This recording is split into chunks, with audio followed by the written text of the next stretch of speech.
Buonasera a tutti e benvenuti nella nostra nuova puntata de Il tè con i missionari.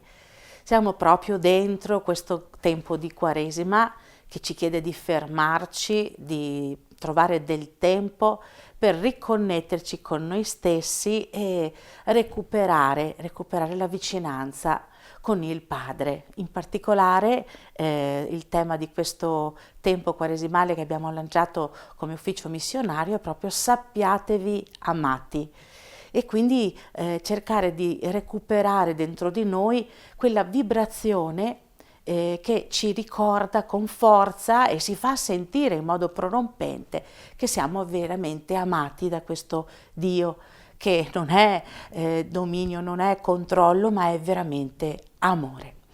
E questa serata abbiamo con noi un ospite particolare che abbiamo accompagnato nel tempo, ma che è un po' di tempo che è anche rientrata, che è Suor Alessandra Cavatta. Eccola qui con noi. Benvenuta, Suor Alessandra! Grazie, buonasera a tutti. Bene. Suor Alessandra, come vedete, è una giovane suora del Pime che ha vissuto, insomma, originaria di San Polo di Piave, dobbiamo dirlo, vero, no? Ecco, che Sì. ha vissuto un'esperienza missionaria in Papua Nuova Guinea. E quindi volevo partire proprio così. Intanto presentaci, dici so che cos'è il Pime per chi non lo conosce, che magari chi ci segue non ha presente che in realtà sia questa, e poi anche perché sei partita, che cosa è successo dentro il tuo cuore, questa scintilla di amore dove ti ha portata. Sì, allora sono missionaria dell'Immacolata, PIME, siamo un istituto religioso missionario nato nel 1936, nato nell'ambiente del PIME con la stessa spiritualità del PIME. Il PIME è il Pontificio Istituto Missioni Estere, nato nel 1850 a Milano. Erano sacerdoti che avevano nel cuore la missione, quindi è un'espressione della diocesi di Milano che preparava i sacerdoti per la missione. Nel tempo è cresciuto e alcune giovani e un'altra suora di un'altra congregazione, sempre a Milano, respirando un po' quest'aria missionaria, la storia è lunga, un pochino, ma hanno fondato la nostra congregazione nel 1936. Io l'ho conosciuta quando il Pime aveva una parrocchia a Vaglio, in provincia di Treviso, e con un'esperienza lì di giovanile ho iniziato a conoscere il Pime e sono entrata nel 2001. Poi ho fatto la professione nel 2005, un po' di tempo di formazione ancora, e poi nel 2013 sono partita ma per la Papua, sì, Nuova Guinea. Un'esperienza forte, intensa, ma dici che cosa, com'è stato l'invio missionario, come è avvenuto? Raccontaci. Allora, il nostro istituto è un istituto esclusivamente missionario, quindi chi entra ha nel cuore il desiderio della missione, il desiderio di far conoscere Gesù a tutti e quindi in particolare le nostre destinazioni sono in paesi dove non c'è il cristianesimo, quindi all'inizio l'Asia, e poi anche dove comunità cristiane che non sono ancora mature, che non hanno sacerdoti locali, la comunità non è sufficientemente cresciuta. E quindi nel mio cuore c'è sempre stato questo desiderio e sappiamo che tutte prima o poi partiamo, quindi aspettavo anch'io la destinazione. Sinceramente non mi aspettavo la Papua perché forse perché è tanto lontana e ancora sì, non avevo sentito tanti racconti anche da parte delle nostre suore che tornano così, quindi c'era, ma non nel mio orizzonte. Ma quando mi è stata detta, guarda, abbiamo pensato che andrai in Papua dalla nostra madre generale, e io, beh, un po' la sorpresa perché mi aspettavo l'Asia, ma poi dentro ho sentito subito gioia e così è stato. Anche noi non scegliamo la nostra destinazione, anche pensando appunto che è in obbedienza, un po' l'obbedienza a quello che il Signore ci chiede. E quindi anche per me è stato così. E poi tutte scopriamo che là dove andiamo c'è un motivo, c'è la nostra, anche troviamo la gioia e poi alla fine tutte dicono, va bene, magari non era quella che pensavo, ma il Signore ha pensato meglio di me, insomma, sapeva che qui avrei trovato modo di vivere la mia fede e la mia scelta. Che bello, hai detto delle cose molto, che mi hanno molto toccata. Intanto l'idea che così abbandonarsi, o meglio, che l'obbedienza, ecco, non è un segno prettamente di sottomissione, ma anche un gesto di grande libertà, no? E di affidarsi a questo Dio grande in cui io credo profondamente e che so che mi guida al di là delle persone che incontro, di quello che è il mio progetto di vita. Questo è interessante. E l'altro aspetto che mi tocca molto è la questione della gioia, come dire, cartina di tornasole che ti restituisce che sei nella strada giusta, che sei nel cammino che è stato costruito per te. Quindi questo veramente è molto bello. Allora ti chiederei andando avanti di raccontarci com'è stato, perché tu sei partita. Quanti anni avevi quando sei partita, sorella Alessandra? Eri giovanissima?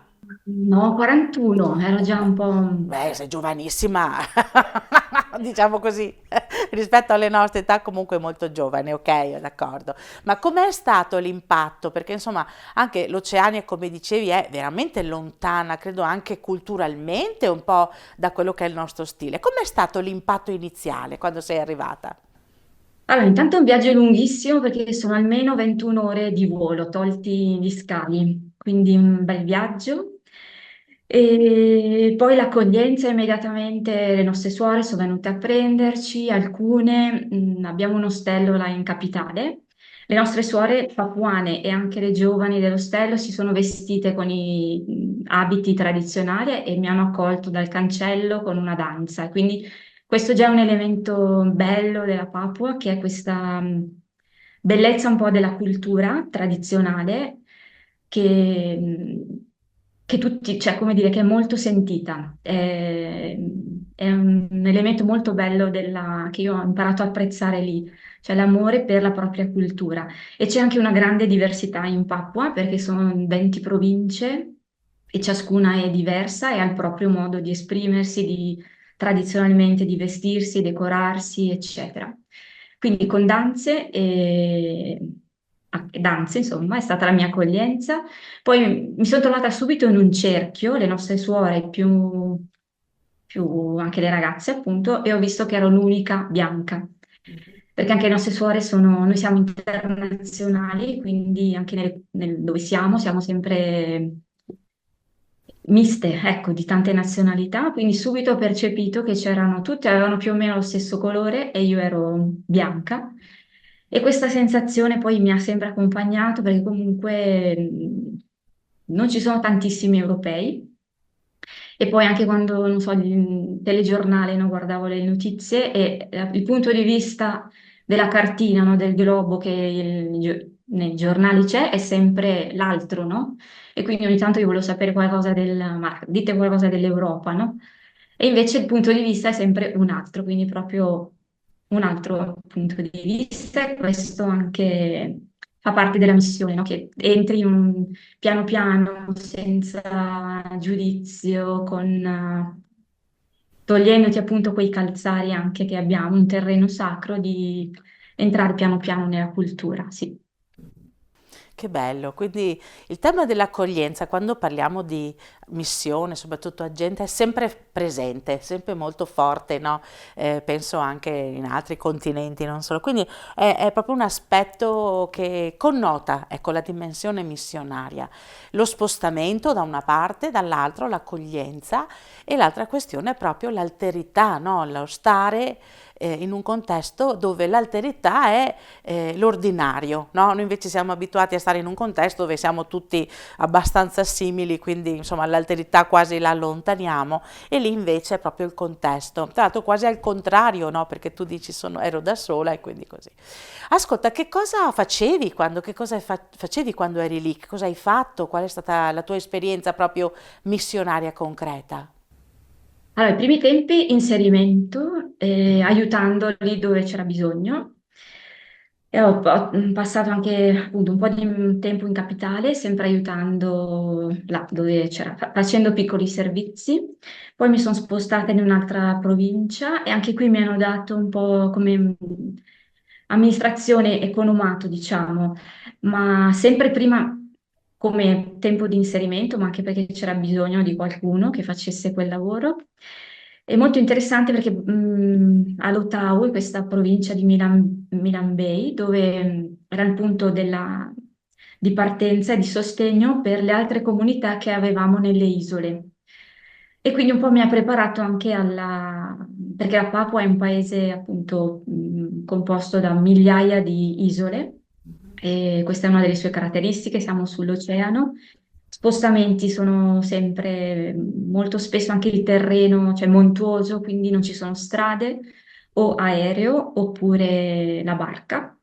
E quindi stando lì ad Alotau mi ha aperto un po', anche un po' la comprensione di quella che era la realtà anche delle nostre suore che vivevano e della gente nelle isole, perché abbiamo una scuola in una di queste isole, Vatuluma, Goodenough Island, e quindi con 700-800 ragazzi c'era sempre bisogno di qualcosa o del riso per la scuola o che si rompeva il trattore e quindi io facevo un po' il lavoro di fare tutti questi servizi da poi poter mandare con le barche, delle piccole barche che andavano settimanalmente o dipendendo quando a riportare i rifornimenti. Fino a quando è stato appunto anche il mio tempo di fare questa esperienza e sono stata assegnata ad una comunità in quest'isola, in questa missione di Batuluma, dove abbiamo sia un ospedale, che è la prima attività che abbiamo capito che c'era necessità quando siamo arrivate all'inizio, nel 1988, poi questa scuola superiore e poi l'attività pastorale. Quindi in questo tempo sono stata lì 8 mesi in quest'isola e l'attività era quella della pastorale. Quindi vuol dire sia nella missione, seguire i gruppi, i bambini, i ragazzi, gli adulti, ma anche andare con il padre fuori, nei villaggi più lontani che non possono venire nella parrocchia, diciamo, e quindi fare questa visita alle famiglie, ai vari sottocentri. Eh beh, è molto interessante questo aspetto anche della pastorale perché si differenzia, è proprio una pastorale in uscita fondamentalmente, no? Perché è proprio il contesto stesso che ti porta a dover uscire perché non c'è la possibilità per le persone di raggiungere, quindi bisogna che si conformi la pastorale in modo adeguato al territorio. Questo è molto bello. Quali sono i tratti delle persone che hai incontrato? Qual è come il volto di Dio che ha incontrato in terra di missione in questi popoli, questo popolo. Sì, io direi sicuramente, parlavamo prima dell'accoglienza, e una caratteristica è la semplicità, anche perché la vita è molto semplice e tu capisci come puoi, e come diceva anche prima, no, la gioia, tu vedi come per essere contenti non serve tanto, ecco. E quindi questa caratteristica, semplicità, la gioia, l'accoglienza, anche un altro aspetto della Papua è la comunità, per cui c'è molto rispetto, come dire, quel valore dell'essere insieme e del sostenersi l'uno con l'altro, anche perché la vita è difficile, quindi è bene appunto aiutarsi, quindi chi sta bene ha un po' l'obbligo, ma anche la necessità di aiutare chi è più debole e le famiglie sono allargate, quindi c'è il concetto della grande famiglia, anche del clan, della tribù. E, interessante vedere anche magari dei momenti di riconciliazione, cioè l'importante è anche che la comunità sia unita, lavorare insieme e quindi se c'è anche magari qualche conflitto, qualche necessità, c'è dei riti per ricomporre queste situazioni, che vuol dire trovarsi insieme, magari chi ha l'autorità o i grandi, e parlare, dialogare, sì, molto bella. È molto interessante questo aspetto della riconciliazione comunitaria, no? Perché è un richiamo molto bello e tra l'altro tutta la dimensione dell'identità comunitaria nella nostra cultura occidentale l'abbiamo totalmente persa, proprio è un'eredità che abbiamo perso e che dovremmo ricostruire, quindi abbiamo anche bisogno di queste testimonianze, esempi per ricordarci invece l'importanza di quanto la comunità sia una risorsa per noi stessi individui, perché noi siamo persone in relazione. Ti chiedo al volo se hai un episodio, non era prevista questa, ma un episodio che ti è rimasto, che ti sei portata a casa, che ti ha molto toccato, diciamo, qualsiasi cosa che ti è capitata lì in Papua Nuova Guinea, dove sei stata? Tra i tanti, perché avrai vissuto tantissime esperienze, ma ce n'è qualcuno, un incontro particolare, un'esperienza particolare che ti ha toccata? Sì, sono tante situazioni. Forse la fede di alcune signore, donne, no? Che ho visto come veramente a volte tu dici queste donne che vanno avanti pur nella malattia, nelle difficoltà e anche missionarie perché avevano cioè il coraggio di andare anche in situazioni, come dire, di conflitto oppure per portare la parola del Vangelo. E questo mi ha molto colpito, sì. Molto interessante. Nella Papua Nuova Guinea c'è la condizione politica e di stabilità, almeno al tempo, o è instabile? Allora, la Papua era una colonia dell'Australia, è indipendente dal 1975 e direi che c'è una stabilità politica, sì. Mm, Poi va bene, come in tutti i paesi, la Papua è molto ricca di risorse naturali, ma non ha sviluppato da sola un po' una...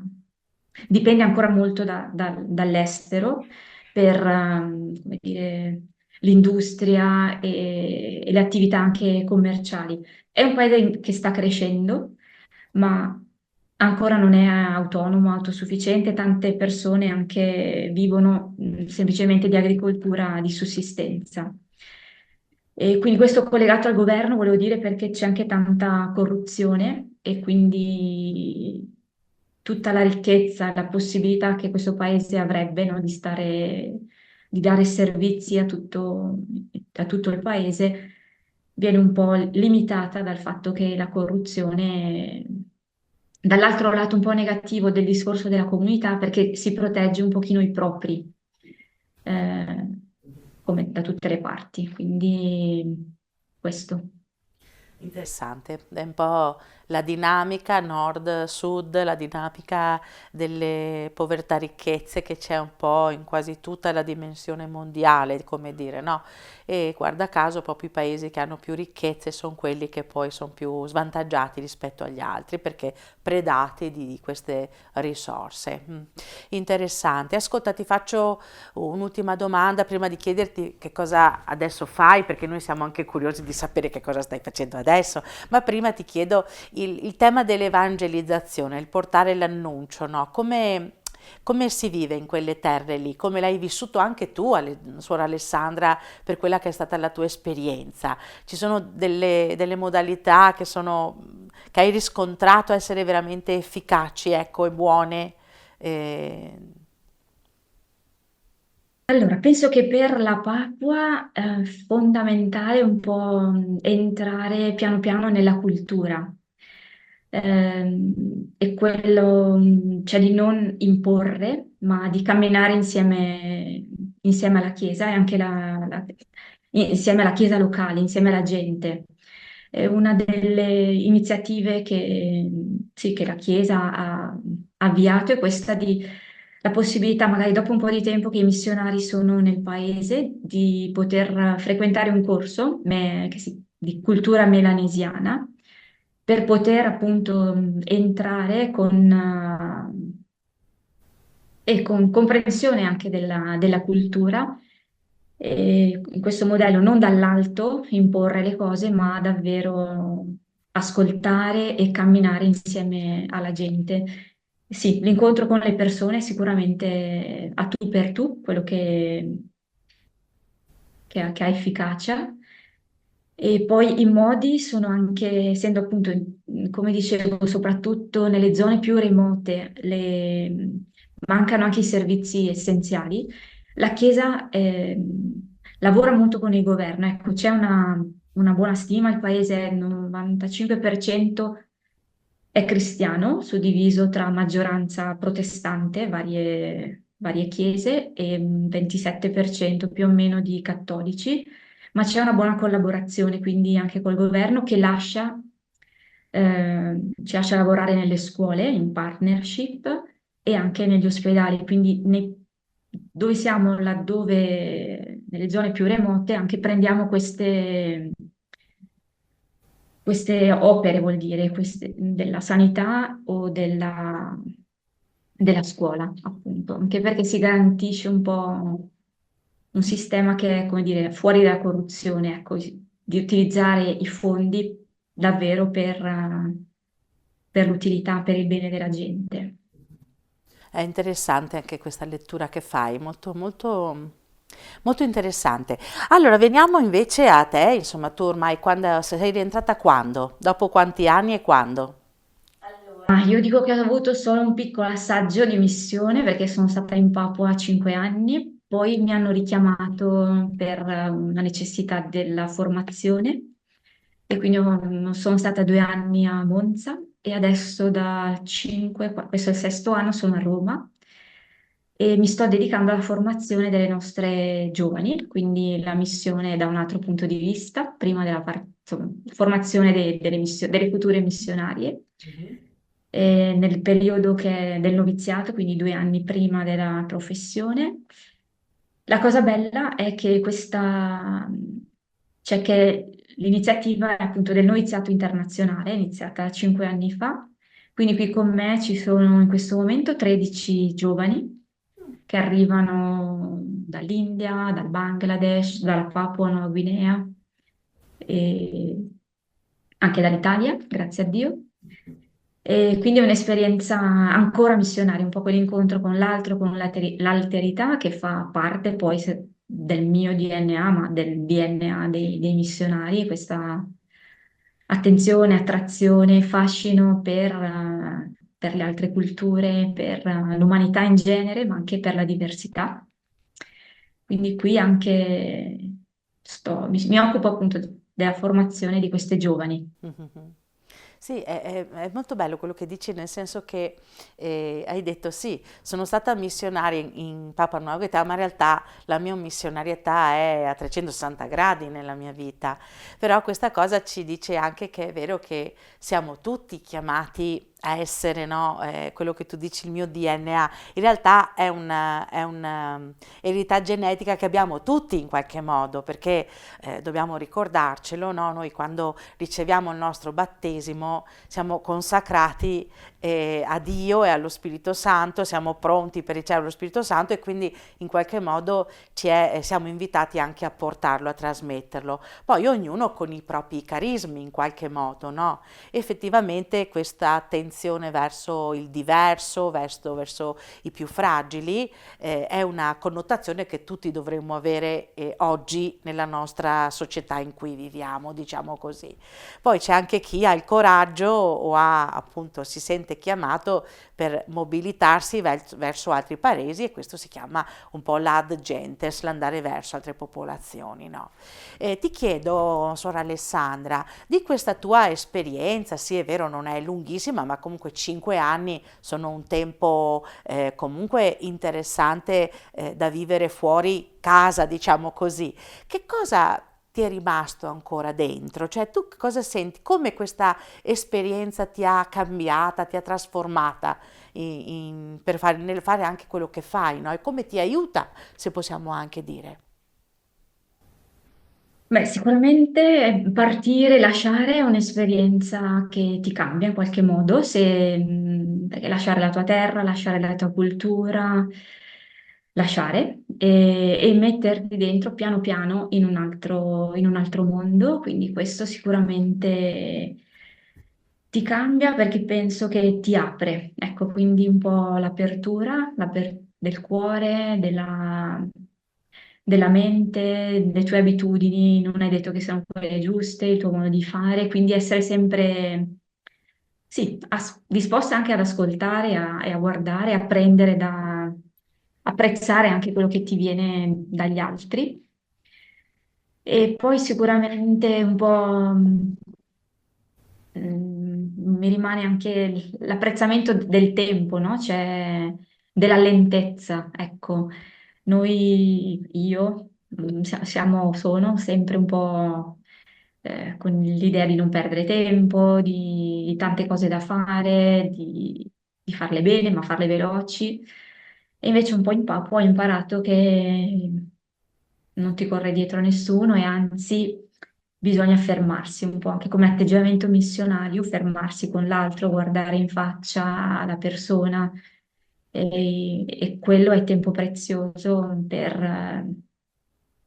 anche per apprezzare quella semplicità di vita che io vedevo nelle persone, che non è da cosa fai, da tante cose che fai, dall'efficienza, ma anche dal saper stare, no? Tranquilla e avere il tempo per incontrare davvero l'altro. E invece rispetto all'incontro con culture diverse, tu sei una formatrice di novizie che arrivano da tutto il mondo, no? Quali sono un po' anche le sfide, se vogliamo, rispetto a questo aspetto qua? Perché non credo che sia così semplice, scontato, ecco, no? No, non è semplice e scontato, e quindi ci sono anche per loro, anche per noi tutte. Non lo so, penso che un po' siamo preparate, ci prepariamo anche, e un po' ce l'abbiamo dentro, un po' anche da curare, da coltivare, fare esperienza insieme, mescolarsi e ci vuole tanta pazienza. Noi parlavamo anche in questi giorni con loro che appunto il cambiamento non è che io devo aspettarlo dall'altro, ma sono io prima di tutto che devo accogliere la sorella, che accoglie la sua diversità, la differenza e quindi piano piano, un cammino, sì. Beh, credo che allora, alcune cose le hai dette. Da una parte è lo spirito di accoglienza che la missione ci insegna, dall'altra è la capacità di ascolto dell'altro, no? È anche vero la questione della pazienza, no? E del non esigere che l'altro si trasformi, ma questo ha a che fare con tutte le relazioni a nostro piacimento, no? Anzi, è anche la capacità un po' di adattarsi al mondo, però in qualche modo mantenendo la nostra integrità profonda, questo è importante. E, quindi, guarda, beh, insomma, sono aperti un sacco di link, ma mi viene da farti sta domanda, ma tu ripartiresti subito se te lo chiedessero, vero? Sì, la valigia, continuo a dire alla nostra madre generale, in 5 minuti la faccio, non c'è Ecco. problema. Questo è bellissimo. Ecco, se posso permettermi, visto che siamo un po' in chiusura, ma chiederti solo a te, quando eri giovane, questo DNA missionario, cos'è stato? Visto che abbiamo anche dei giovani che ci seguono, cos'è stato che ti ha spinta, che tu dici questa è proprio roba mia, roba che mi appartiene? Allora, a San Polo noi abbiamo il padre Danilo Cimitanna, che era un padre comboniano, che era quando ero piccolina, e lui tornava e raccontava la sua esperienza, no, in Mozambico, e io ho questo ricordo che rimanevo, cioè mi piaceva proprio, rimanevo incantata. Non è che capivo tutto, ma capivo che che la missione, che il mondo fuori era qualcosa di bello che mi sarebbe piaciuto incontrare. E poi anche attraverso le riviste, sempre anche quelle dei Comboniani o comunque riviste missionarie che c'erano a casa mia, hanno un po' alimentato questo desiderio, questo interesse, questa apertura. E piano piano, poi sì, diventare suora non era nei miei piani, ma dopo ho capito anche quello. E Ed è arrivato, che bello, che bello. È bello, quindi consacrata in pienezza nella missionarietà e in tutta la tua vita a tutto tondo, molto bello. Allora, suora Alessandra, guarda, intanto ti ringrazio tantissimo per questo tempo perché so che hai tante cose da fare, ma siamo riusciti a combinarci di incontrarci. E se vuoi fare un augurio così alla nostra, che è anche la tua diocesi, per questa Quaresima e prossima Pasqua che arriverà fra poco, ti lascio 2 minuti proprio per fare i tuoi auguri speciali. Ok, allora grazie intanto dell'opportunità, sono contenta di essere stata con voi questa sera e pensando alla Pasqua in cammino, mi collego a quello che Maria Grazia diceva all'inizio, un po' il cammino della Pasqua ci porta a conoscere, cioè ci porta al Padre, quindi sì, tutto il cammino è per pasquale della Quaresima ci porta a conoscere meglio Gesù, ma a conoscere meglio il dono dell'amore che Lui ci ha donato per rivelarci il Padre. Quindi mi sembra che è un cammino verso queste braccia del Padre, a conoscere meglio l'amore del Padre a cui abbandonarsi e lasciarsi appunto amare da Lui. Grazie, questo amore che è proprio viscerale, profondo, veramente ci accompagni. Colgo l'occasione nel salutarti per invitare tutti coloro che ci ascoltano alla prossima Veglia dei Martiri che fra poco vivremo proprio a Mansuè, che è il paese originario di uno dei martiri della nostra diocesi, che è padre Cosma Spessotto, e ci raduneremo insieme per pregare e ricordare, no, tutte le persone che veramente hanno creduto profondamente in questo amore, lo hanno sentito, lo hanno vissuto e hanno donato anche la loro vita per questo. E quindi con questo ti saluto, ti abbraccio. Noi abbiamo questa abitudine di fare un brindisi di tè, tu non so se hai la tazza, ma lo faccio io per tutte e due. Buon tè con i missionari, non ti preoccupare, non siamo, va benissimo così, lo faccio per te qui dal salottino. Grazie, sono Alessandra, buon servizio missionario e ci sentiamo, speriamo di vederci, ok?